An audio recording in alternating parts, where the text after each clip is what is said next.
Hey guys, I'm super excited to share with you a cake so good you'll be dreaming about it for days. This is my take on the classic better than sex cake, but we want to keep it PG around here, so we're gonna call it better than anything cake. This cake is rich, it's moist and layered with caramel sauce and a dreamy mascarpone cream. You can find the ingredients in the video description below, so let's get started.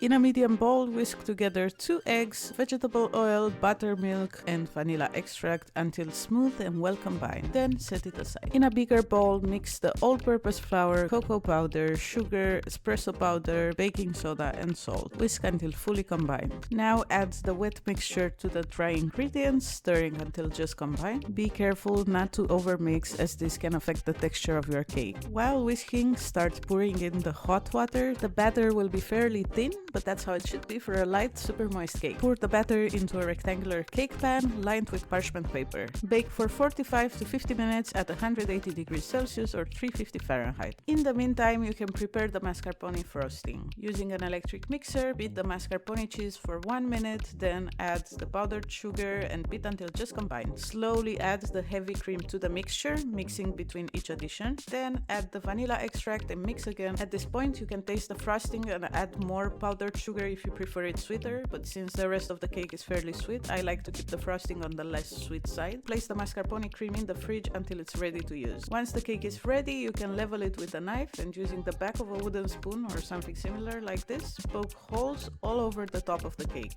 While still warm, pour the condensed sweetened milk over the cake, letting it soak into the holes and absorb the moisture while still warm. Drizzle plenty of caramel sauce over the cake, letting it soak into the holes for that amazing flavor boost. Then sprinkle chopped nuts on top while the caramel is still sticky so they stay in place. Allow the cake to cool completely, about 1 hour at room temperature or in the fridge. Once your cake is cooled, spread the mascarpone frosting evenly over the top of the cake, or if you're like me and want a prettier finish, use a piping bag with your favorite dip to frost the cake. Sprinkle chopped toffee candy and nuts for that perfect crunch. Then add 1 more drizzle of caramel for that super pretty and delicious finish. And that's it. Thank you so much for watching, and if you enjoyed this video, don't forget to give it a thumbs up, comment, and of course subscribe to my channel. Happy baking!